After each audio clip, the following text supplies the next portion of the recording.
मिळत होते. दोन्ही पक्षाचे कार्यकर्ते देखील एकत्र हातात घालून काम करताना पाहायला मिळत होते. महानगरपालिकेच्या निवडणुका ज्या त्या निश्चित झालेल्या आहेत आणि ठाकरे बंधूंची राजकीय युती ही सगळ्यांना अपेक्षित होती ती उद्या जाहीर होती. नक्कीच संपूर्ण महाराष्ट्राला माननीय उद्धवजी आणि माननीय राजसाहेब एकत्रित येऊन त्यांनी निवडणुका लढवाव्यात अशा पद्धतीची महाराष्ट्रातल्या जनतेची इच्छा जी होती त्याप्रमाणे ती आता पूर्ण होत आहे.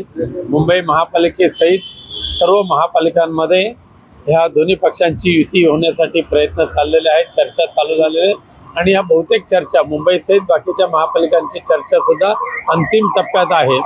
परंतु मुंबई महानगरपालिकेची युतीच्या संदर्भात उद्याच त्या संदर्भातले माननीय उद्धवसाहेब राजसाहेब एकत्रित येऊन घोषणा करतील, युती जाहीर करतील.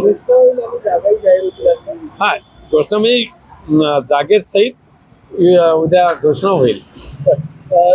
असं असलं तरी दोन्ही ठाकरे बंधू एकत्र आले तरी त्याचा कुठल्याही पद्धतीचा फरक माहितीला किंवा भाजपला पडणार नाही अशा पद्धतीची नेते मंडळी जे शिंदेची भाजपची प्रतिक्रिया देतात. दिसून येईल. आता फार दिवस लांब नाही आहेत, पण ज्या वेळेला दोन्ही ठाकरे बंधू उद्धवसाहेब राजसाहेब ज्या वेळेला मुंबईसहित महापालिकांच्या राजकारणामध्ये उडी घेतील एकत्रित, त्यावेळेला संपूर्ण राजकारण बदललेलं असेल हे दिसून येईल. सध्या भारतीय जनता पक्ष आणि एकनाथ शिंदे यांचं राजकारण विचारावर नाही आहे तर पैशाच्या थैल्यांवर आहे आणि पैसा एवढा अफाटपणे वाटायचा आणि मतदारांना मिंदे बनवायचा अशा पद्धतीचं काम त्याने चालू केलेलं आहे. करोडो रुपयाची धुळदाण या निवडणुकीमध्ये करतायत, परंतु शिवसेना आणि मनसे मात्र विचारावर आणि केलेल्या कार्याच्या जोरावर या निवडणुकीला सामोरं झाली.